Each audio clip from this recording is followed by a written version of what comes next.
Queridos internautas, sejam muito bem-vindos. Vamos abrir o nosso trabalho dessa sexta-feira, divulgando as demais atividades de nossa SEAC. Então, nas terças-feiras, às 17 horas e 15 minutos, nós temos o estudo de O Livro dos Espíritos, às 17 horas e 15 minutos, na forma presencial. Também nas terças-feiras, às 18h45, na forma presencial e online, nós temos as preces e radiações. Aos domingos, temos o Evangelho segundo o Espiritismo, às 10 horas da manhã, na forma presencial e online. E atenção, crianças de 2 anos e jovens até 21 anos.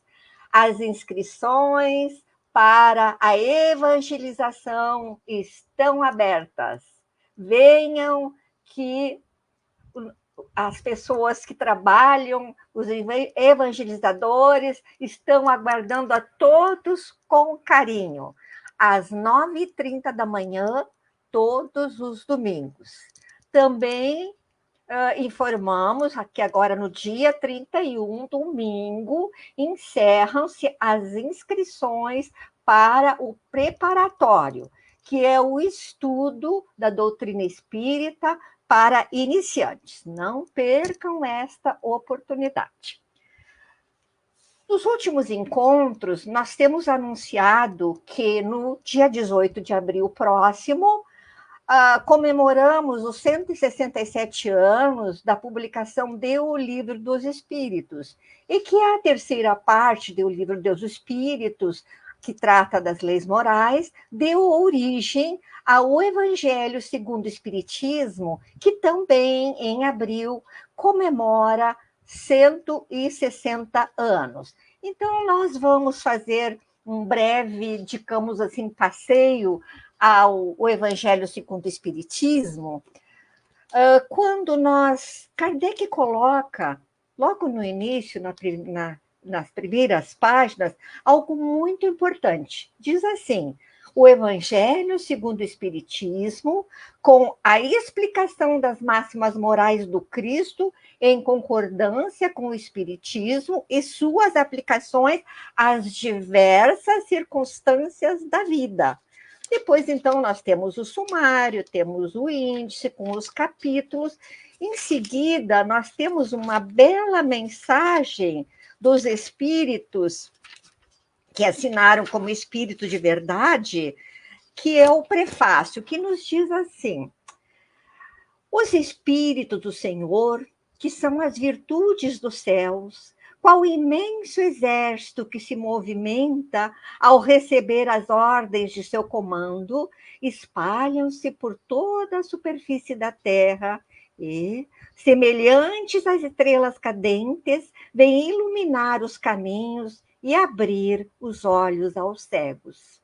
Eu vos digo em verdade que são chegados tempos em que todas as coisas hão de ser restabelecidas no seu verdadeiro sentido, para dissipar as trevas, confundir os orgulhosos e glorificar os justos. As grandes vozes do céu ressoam como sons de trombetas, e os cânticos dos anjos se lhe associam. Não, nós vos convidamos, a vós, homens, para o divino concerto. Tomai da lira, fazei uníssono as vossas vozes, e que, num hino sagrado, elas se estendam e repercutam de um extremo ao outro do universo. Homens, irmãos, a quem amamos, aqui estamos junto de vós. Amai-vos também uns aos outros, e dizei ao fundo do coração, fazendo as vontades do Pai que está no céu: Senhor, Senhor, e podereis entrar no reino dos céus. Assinado pelo Espírito de verdade.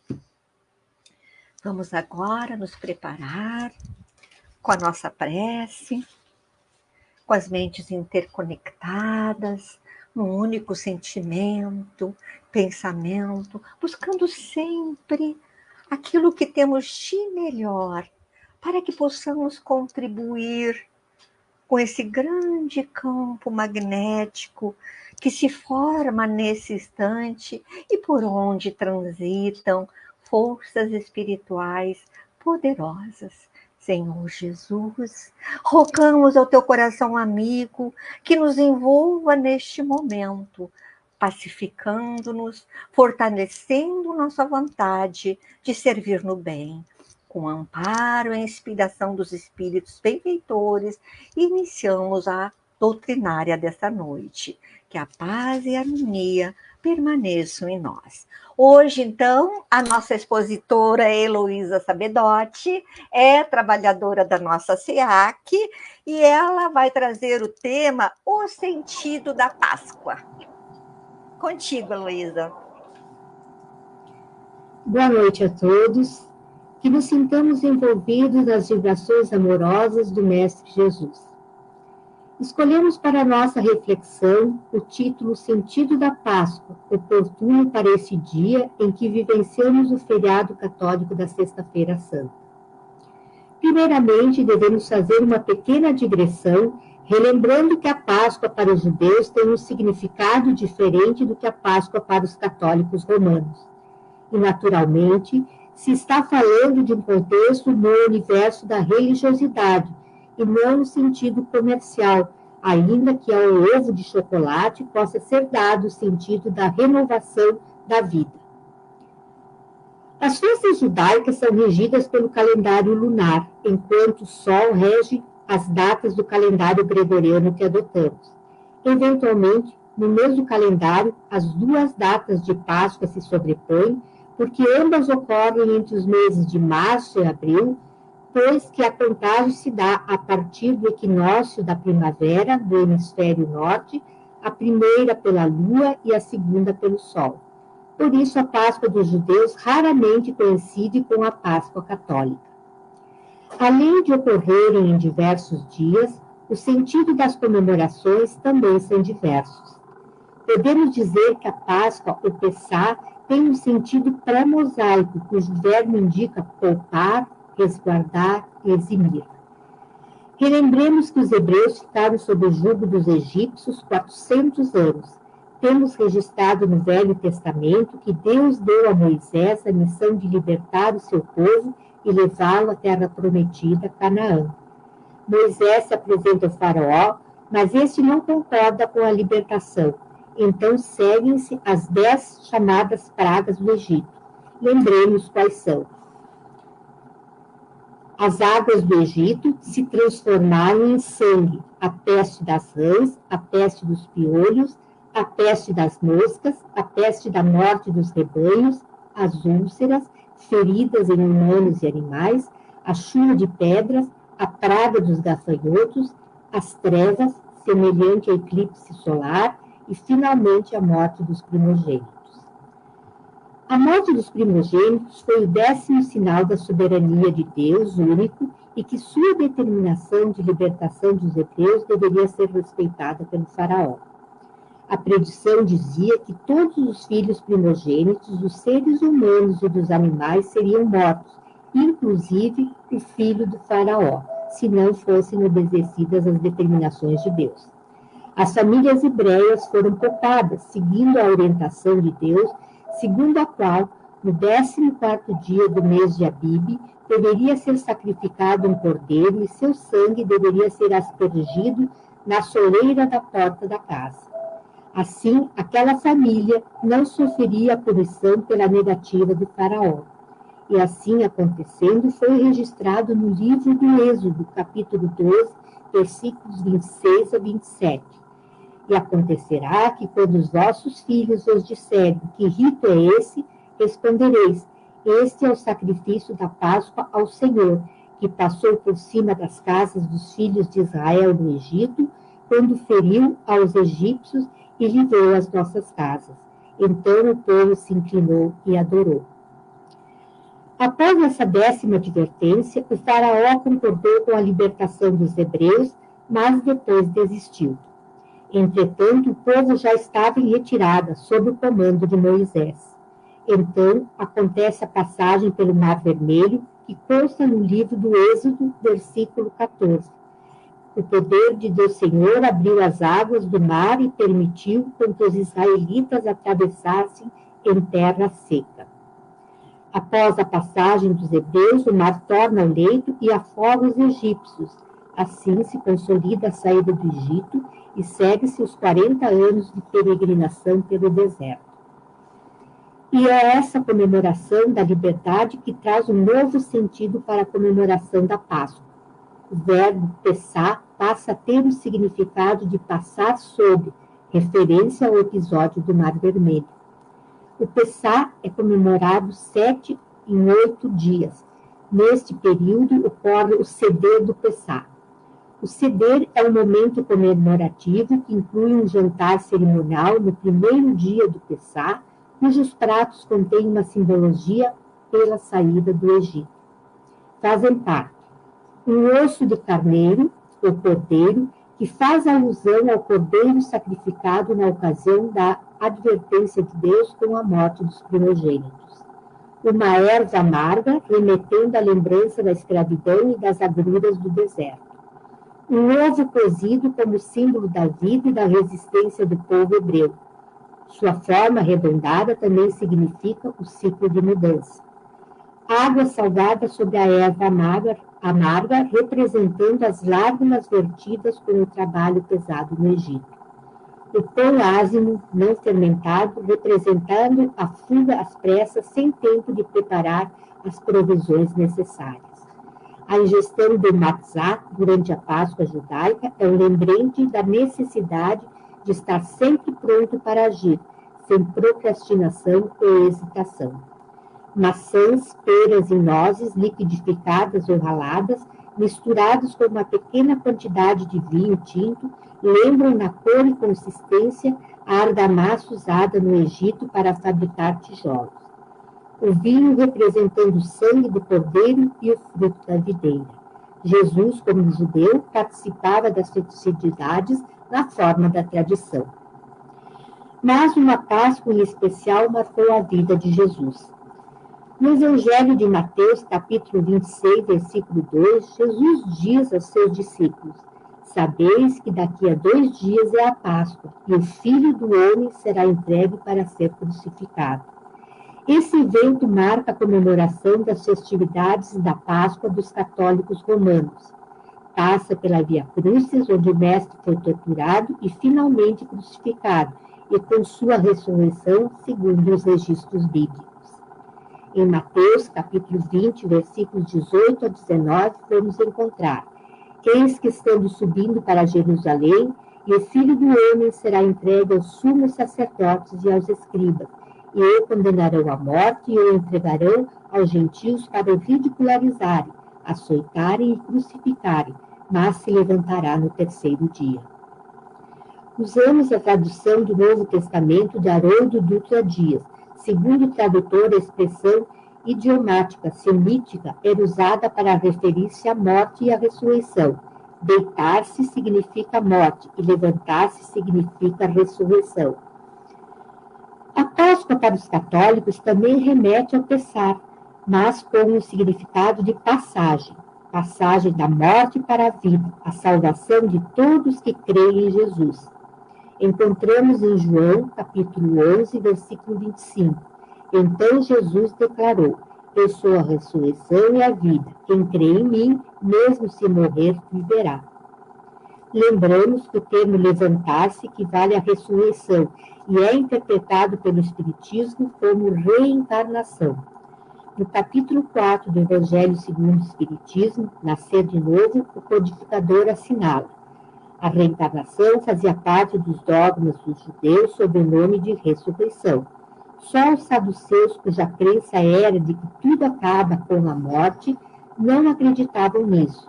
As ideias dos judeus sobre esse ponto, como sobre muitos outros, não eram claramente definidas, porque apenas tinham vagas e incompletas noções acerca da alma e da sua ligação com o corpo. Criam eles que um homem que vivera podia reviver, sem saberem precisamente de que maneira o fato poderia dar-se. Designavam pelo termo ressurreição o que o Espiritismo mais judiciosamente chama reencarnação. Com efeito, a ressurreição dá a ideia de voltar à vida o corpo que já está morto, o que a ciência demonstra ser materialmente impossível, sobretudo quando os elementos desse corpo já se acham desde muito tempo dispersos e absorvidos. A reencarnação é a volta da alma ao espírito à vida corpórea, mas em outro corpo especialmente formado para ele e que nada tem de comum com o antigo. Mas seja a Páscoa judaica, seja a Páscoa católica, ambas têm a presença de Jesus a nos dar profundos ensinamentos. Iniciamos pela última ceia. Vamos usar o livro Boa Nova, do espírito Humberto de Campos, com a psicografia de Francisco Cândido Xavier. Reunidos os discípulos em companhia de Jesus, no primeiro dia da festa de Páscoa, como de outras vezes, o mestre partiu o pão com a costumeira ternura. O mestre parte o pão repetindo o papel da tradição hebraica de que era o patriarca que partilhava o pão. Seu olhar, contudo, embora sem trair a serenidade de todos os momentos, apresentava misterioso fulgor, como se sua alma, naquele instante, vibrasse ainda mais com os altos planos do invisível. Após longa pausa, o Messias anuncia: Amados, é chegada a hora em que se cumprirá a profecia da Escritura. Humilhado e ferido, terei de ensinar em Jerusalém a necessidade do sacrifício próprio, para que triunfe apenas uma espécie de vitória, tão passageira quanto as edificações do egoísmo e do orgulho humano. Os homens têm aplaudido, em todos os tempos, as tribunas douradas, as marchas retumbantes dos exércitos que se glorificam com despojos sangrentos, os grandes ambiciosos que dominam a força, o espírito inquieto das multidões. Entretanto, vim de meu Pai a fim de ensinar como triunfam os que tombam no mundo, cumprindo o sagrado dever de amor, como mensageiros de um mundo melhor, onde reinam o bem e a verdade. Minha vitória é dos que sabem ser derrotados entre os homens, para triunfarem com Deus na divina construção de suas obras, imolando-se com alegria para a glória de uma vida maior. Ante a resolução expressa naquelas palavras firmes, os companheiros se entreolhavam ansiosos. O Messias continuou: Não vos perturbeis com as minhas afirmativas, porque em verdade um de vós outros me há de trair. As mãos que eu acariciei voltam-se agora contra mim. Todavia, minha alma está pronta para a execução dos desígnios do meu Pai. A pequena assembleia se fez lívida, com exceção de Judas, que entabulara negociações particulares com os doutores do templo, faltando apenas o ato do beijo a fim de consumar-se a sua defecção. Ninguém poderia contar com as palavras amargas do Messias. Penosa sensação de mal-estar se estabelecera entre todos. Ante a pergunta que se faziam os apóstolos, quem seria o traidor, João pergunta a Jesus: Por que motivo será um dos vossos discípulos a traidor da causa? Jesus pousou no interlocutor os olhos serenos e acentuou: Em verdade, cumpre-nos afirmar que não me será possível dizer-vos tudo agora. Entretanto, mais tarde enviarei o Consolador, que vos esclarecerá em meu nome, como agora vos falo em nome de meu Pai. E, detendo-se um pouco a refletir, Jesus continuou para o discípulo em particular: Ouve, João, os desígnios de Deus, se são insondáveis, também são invariavelmente justos e sábios. O escândalo desabrochará em nosso próprio círculo bem-amado, mas servirá de lição a todos aqueles que vierem depois dos nossos passos, no divino serviço do Evangelho. Eles compreenderão que, para atingirem a porta estreita da renúncia redentora, hão de encontrar, muitas vezes, o abandono, a ingratidão e o desatendimento dos seres mais queridos. Isso revelará a necessidade de cada qual firmar-se no seu caminho para Deus, por mais espinhoso e sombrio que ele seja. Em seguida, Jesus levantou-se e ofereceu a cada discípulo um pedaço de pão e uma porção de vinho. Ao distribuir o pão, o primeiro pedaço foi para Judas, em testemunho do Mestre do seu perdão antecipado. Simão Pedro, sem compreender a simbologia, interroga: Mestre, que vem a ser isso? Amados, disse Jesus com emoção, está muito próximo o nosso último instante de trabalho em conjunto e quero reiterar-vos as minhas recomendações de amor feitas desde o primeiro dia do apostolado. Este pão significa o do banquete do Evangelho, o alimento espiritual. Este vinho é o sinal do espírito renovador dos meus ensinamentos, a revelação divina. Constituirão o símbolo da nossa comunhão perene no sagrado idealismo do amor com que operamos no mundo até o último dia. Todos os que partilharem conosco através do tempo desse pão eterno e desse vinho sagrado da alma, terão um espírito fecundo pela luz gloriosa do reino de Deus, que representa o objetivo santo dos nossos destinos. Em seguida, Jesus, em outro simbolismo, lava os pés de cada um dos apóstolos, uma vez que estes, acreditando que se estabeleceria a implantação do reino de Deus imediatamente, discutiram quem seria o maior entre eles. Humberto de Campos relata: neste instante, os apóstolos observaram que ele se erguia. Com o espanto de todos, despiu a túnica singela e cingiu-se com uma toalha em torno dos rins, à moda dos escravos mais íntimos, a serviço dos seus senhores.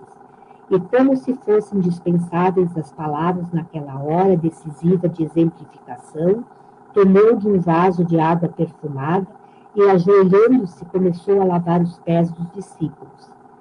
Ante o protesto geral, em face daquele ato de suprema humildade, Jesus repetiu o seu imovedouro ensinamento. Vós me chamais de mestre, Senhor, e dizeis bem, porque eu sou. Se eu, Senhor e mestre, vos lavo os pés, deveis igualmente lavar os pés uns dos outros no caminho da vida. Porque no reino do bem e da verdade, o maior será sempre aquele que se fez sinceramente o menor de todos. É nesse contexto que Jesus falará do afastamento dos apóstolos na caminhada ao Gólgota e das 3 negações de Pedro. Aproxima-se a hora do meu derradeiro testemunho. Sei por antecipação que todos vós estareis dispersados nesse instante supremo. É natural, porquanto ainda não estáis preparados senão para aprender. Antes, porém, que eu parta, quero deixar-vos um novo mandamento, o de amar-vos uns aos outros como eu vos tenho amado. Que sejais conhecidos como meus discípulos, não pela superioridade no mundo, pela demonstração de poderes espirituais, ou pelas vestes que envergaste em vida, mas pela revelação do amor com que vos amo, pela humildade que deverá ornar as vossas almas, pela boa disposição no sacrifício próprio. Segue Humberto de Campos. Vendo que Jesus repetia uma vez mais aquelas recomendações de despedida, Pedro, dando expansão ao seu temperamento irrequieto, adiantou-se indagando: afinal, Senhor, para onde ires? O mestre lhe lançou um olhar sereno, fazendo-lhe sentir o interesse que lhe causava a sua curiosidade e redarguiu: ainda não te encontras preparado para seguir-me. O testemunho é de sacrifício e de extrema abnegação, e somente mais tarde entrarás na posse da fortaleza indispensável. Simão, no entanto, desejando provar por palavras aos companheiros o valor de sua dedicação, acrescentou com certa ênfase, ao propósito de impor a confiança ao Messias: não posso seguir-vos? Acaso, mestre, podereis duvidar de minha coragem? Então não sou um homem? Por vós darei a minha própria vida. O Cristo sorriu e ponderou: Pedro, a tua inquietação se faz credora de novos ensinamentos. A experiência te ensinará melhores conclusões, porque em verdade te afirmo que esta noite o galo não cantará sem que me tenhas negado por 3 vezes. Julgai-lhes então um espírito mau endurecido a esse ponto? Indagou o pescador, sentindo-se ofendido. Não, Pedro, adiantou o mestre com doçura. Não te suponho ingrato ou indiferente aos meus ensinos, mas vais aprender ainda hoje que o homem do mundo é mais frágil do que perverso. E realmente as predições do Cristo se concretizaram. Então vamos lembrar-nos que o homem no mundo é mais frágil do que perverso. Segundo Emmanuel, no livro Consolador, a negação de Pedro serve para significar a fragilidade das almas humanas, perdidas na invigilância e na despreocupação da realidade espiritual, deixando-se conduzir indiferentemente aos torvelinhos mais tenebrosos do sofrimento, sem cogitarem de um esforço legítimo e sincero na definitiva edificação de si mesmos. Depois do ato de humildade extrema, de lavar os pés a todos os discípulos, Jesus retomou o lugar que ocupava a mesa do banquete singelo e, antes de se retirarem, elevou os olhos ao céu e orou fervorosamente a oração do outro, conforme relata o Evangelho de João.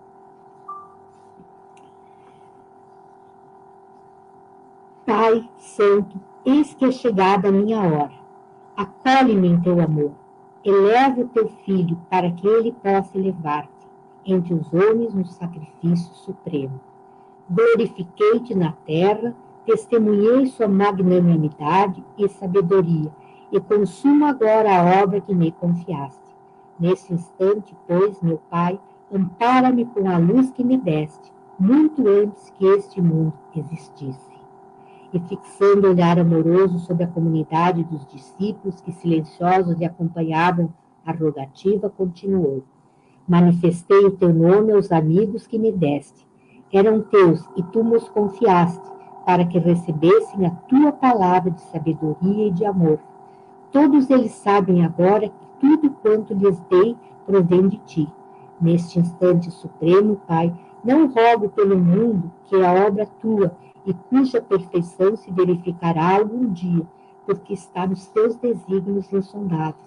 Mas peço-te particularmente por eles, pelos que me confiaste, tendo em vista o esboço que os obrigará, que ficará no mundo sobre seus ombros generosos. Eu já não sou da terra, mas rogo-te que os meus discípulos amados sejam unidos uns aos outros, como eu sou contigo. Dê-lhes a tua palavra para o trabalho santo da redenção das criaturas, que pois eles compreendam que nessa tarefa grandiosa o maior testemunho é do próprio sacrifício pela tua casa, compreendendo que estão neste mundo, sem pertencerem às suas ilusórias convenções, por pertencerem a ti, de cujo amor viemos todos para regressar à tua magnanimidade e sabedoria, quando houvermos edificado o bom trabalho e vencido na luta proveitosa.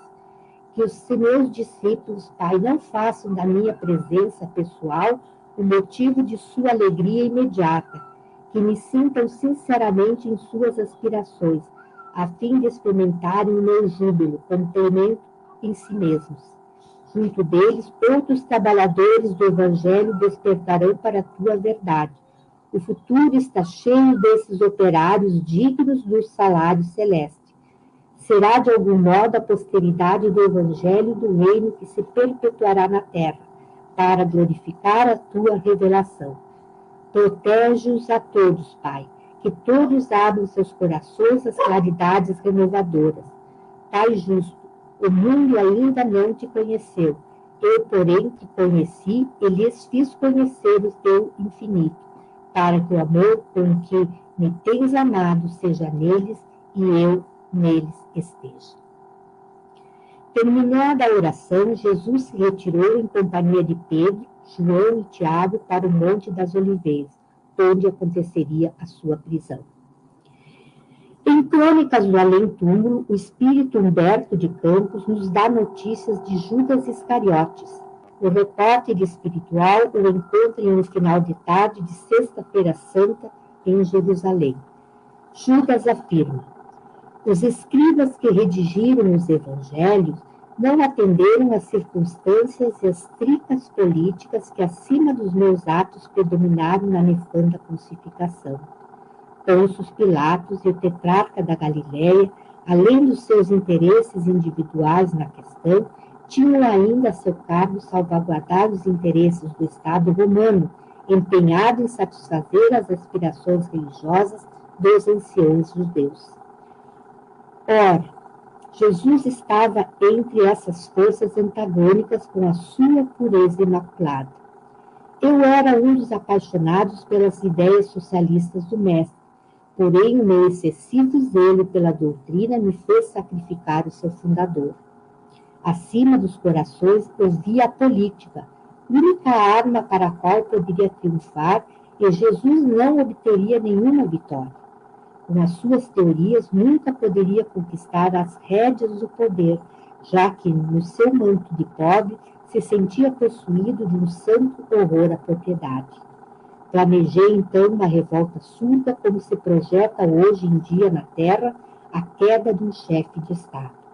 O mestre passaria a um plano secundário, eu arranjaria colaboradores para sua vasta obra e energética. Entregando, pois, o mestre a Caifás, não julguei que as coisas atingissem um fim tão lamentável, e, ralado de remorsos, presumi que o suicídio era a única maneira de me redimir aos seus olhos. Depois da minha morte trágica, submeti-me em séculos de sofrimento expiatório na minha falta. Sofri horrores das perseguições infligidas em Roma aos adeptos da doutrina de Jesus, e as minhas provas culminaram em uma fogueira inquisitorial, onde, imitando o mestre, fui traído, vendido e usurpado.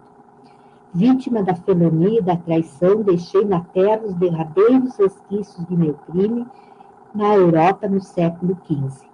Desde este dia em que me entreguei por amor do Cristo a todos os tormentos e infâmias que me aviltaram, com resignação e piedade pelos meus verdugos, fechei o ciclo das minhas dolorosas reencarnações na terra, sentindo na fronte o ósculo de perdão da minha própria consciência. O Messias, coroando a sua obra com o sacrifício máximo, tomou a cruz sem uma queixa, deixando-se imolar. Na hora sombria da cruz, disfarçado com vestes diferentes, Tomé acompanhou passo a passo o corajoso Messias. Estranhas reflexões surgiram-lhe no espírito. Onde estava aquele Deus amoroso e bom sobre quem repousavam suas esperanças? Seu amor possuía apenas uma cruz para oferecer ao filho dileto? Que providência era aquela que não se manifestava no momento oportuno? Durante 3 anos consecutivos, haviam acreditado que Deus guardava todo o poder sobre o mundo. Não conseguia, pois, explicar como tolerava aquele espetáculo sangrento de ser o seu enviado, amorável e carinhoso, conduzido para o madeiro infame sob impropérios e pedradas. O prêmio do Cristo era então aquele monte de desolação reservado aos criminosos? As últimas palavras do Messias na cruz pareciam confirmar a obscura reflexão. Meu Deus, por que me abandonaste? Entretanto, não é assim. Segundo Haroldo Dutra, o Velho Testamento possuía as indicações de como deveria se reconhecer o Messias. Quem defendia que ele seria um guerreiro que iria libertar os hebreus e estabelecer a sua hegemonia, apontava um grupo de salmos. Quem afirmava que a missão do Messias seria pacificadora, apontava o Salmo 22. Os primeiros faziam a interpretação literal. O povo imaginava um rei guerreiro, prepotente, voltado para os triunfos políticos, vencedor dos inimigos do povo de Israel, o que não condiz com o procedimento de Jesus e seus ensinamentos. O reino que o Messias veio anunciar não era deste mundo. Então, o povo, quando se viu desiludido, repeliu o Cristo que há pouco tempo havia aclamado. O Salmo 22 é um dos textos bíblicos que ganha uma interpretação profunda no contexto do Espiritismo. O salmista prediz o sofrimento de Jesus Cristo durante sua crucificação e prenuncia a sua ressurreição. E Jesus, para dar-se a conhecer mais uma vez como enviado de Deus, canta. Canta porque os salmos eram cantados, canta as duas primeiras frases do Salmo 22. Meu Deus, por que me desamparaste? Por que estás tão longe de salvar-me, tão longe dos meus gritos de angústia? Simão Pedro, o conferencista espírita, acrescenta ao sentido do Messias ter cantado o Salmo 22. Primeiro, que a melhor tradução do salmo é como o termo desamparaste e não abandonaste. Embora apareçam sinônimos, muda-se o sentido. O Salmo 22 não é um lamento, embora as duas primeiras frases nos induzem a pensar. É um salmo poético do justo sofredor cantando a vitória depois de uma árdua batalha. O salmo do servo fiel. Esse salmo tem conexão com o capítulo 52 de Isaías, que nos convida a contemplar o futuro com os olhos da fé e esperança, a acreditar na promessa divina de restauração e salvação. Mesmo nas situações mais sombrias, a luz da esperança pode brilhar intensamente, guiando-nos em direção a um novo amanhecer de graça e misericórdia. Convidamos aos senhores a leitura completa e, nesse momento, assinalamos o final do Salmo 22. Proclamarei o teu nome a meus irmãos, na assembleia te louvarei. Louvemo-no vocês que temem o Senhor. Glorificam-no todos vocês, descendentes de Jacó. Tremam diante dele, todos vocês, descendentes de Israel. Pois não menosprezou nem repudiou o sofrimento do aflito. Não escondeu dele o rosto, mas ouviu o seu grito de socorro. Detive o tema do meu louvor na grande assembleia, na presença dos que temem, que cumprirei os meus votos. Os pobres comerão até ficarem satisfeitos. Aqueles que buscam o Senhor o louvarão, que eles tenham longa vida. Todos os confins da terra se lembrarão e se voltarão para o Senhor, e todas as famílias das nações se prostrarão diante dele. Pois do Senhor é o reino, ele governa as nações. Todos os ricos da terra se banquetearão e o adorarão. Haverão de ajoelhar-se diante dele todos os que descem ao pó, cuja vida se esvai. A posteridade o servirá. Gerações futuras ouvirão falar do Senhor, e a um povo que ainda não nasceu proclamarão seus feitos de justiça, pois ele agiu poderosamente. A crucificação tem um simbolismo espiritual. A morte de Jesus transcende ao evento material, pois não foi o único crucificado. Era vigente na época esse tipo de pena. A cruz representa o próprio homem terreno, o espírito preso à matéria. As dores experimentadas por Jesus são as dores compartilhadas pela humanidade em sua trajetória evolutiva. A superação da dor conquistada por Jesus é a superação que todos nós devemos buscar, seguindo seus passos. As dores físicas e morais não são as que engrandecem Jesus, é sua superioridade espiritual que nos legou o Evangelho com um código eterno de libertação espiritual. A imagem de Jesus ensanguentado com uma coroa de espinhos é o retrato das misérias humanas, das quais só nos libertaremos através da conscientização da nossa natureza espiritual e divina. Simão Pedro, o conferencista espírita, ainda contribui para o nosso entendimento da passagem da cruz, dizendo que foram proferidos pelo Messias os seus 7 últimos ensinamentos. O primeiro, Pai, perdoai-os porque não sabem o que fazem. Jesus pede o perdão à massa ignorante que eram os mesmos que o aplaudiam, e se realmente soubessem quem ele era, não pediriam sua crucificação. Não sabiam quem estava na cruz, era o Messias. O segundo ensinamento, Jesus se conecta com os outros 2 homens que estavam também sendo crucificados. O primeiro diz de forma irônica: se és o Senhor, salva-te e nos salva.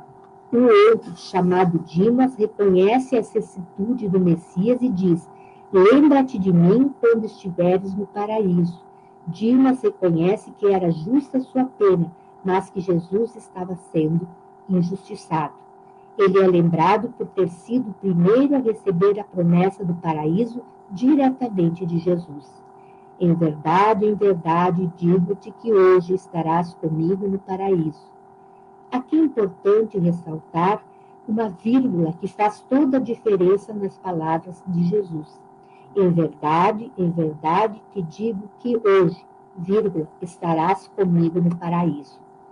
O bom ladrão, como ficou conhecido, não poderia alçar ao paraíso só pelo arrependimento. O hoje representa que a tomada de consciência e o arrependimento que o tornava merecedor de iniciar o caminho da reparação. Dimas representa a possibilidade de arrependimento, reparação e salvação, mesmo nas circunstâncias mais sombrias. O terceiro ensinamento é quando Jesus entrega Maria aos cuidados de João. Como filho primogênito, pela estrutura judaica, a mulher deveria ter um responsável e um cuidador. Mesmo em sofrimento, o mestre não esquece da mãe e não a deixa ao abandono. O quinto ensinamento é quando Jesus diz: tenho sede. O quarto mandamento é o canto do salmo que já nos referimos. O quinto ensinamento é quando Jesus diz: tenho sede. Com essa expressão, chama a atenção para a necessidade da bondade humana. É preciso saciar a sede física e de conhecimentos. Como resposta à inconsciência humana, Jesus recebe vinagre. O sexto ensinamento: tudo está consumado. Todos os pontos da missão a que Jesus se propôs estavam cumpridos. A missão estava consumada, pois hoje estamos lembrando o martírio da cruz e extraindo ensinamentos. O Messias ensinou e exemplificou. Sétimo ensinamento: Pai, em tuas mãos entrego-me em espírito. A confiança em Deus, a entrega ao Pai, Abba em aramaico. Faz-nos lembrar quando em sofrimento devemos nos entregar a Deus em espírito. O sacrifício de Jesus na cruz, como o perdão dos pecados humanos, é um tema central da teologia cristã.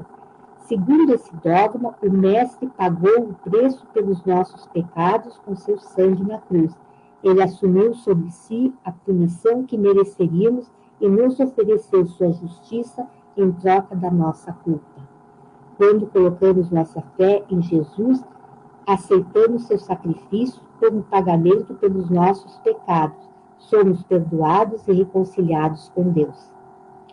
Com o respeito que nos merecem as pessoas que assim pensam, o Espiritismo prega a responsabilidade pessoal.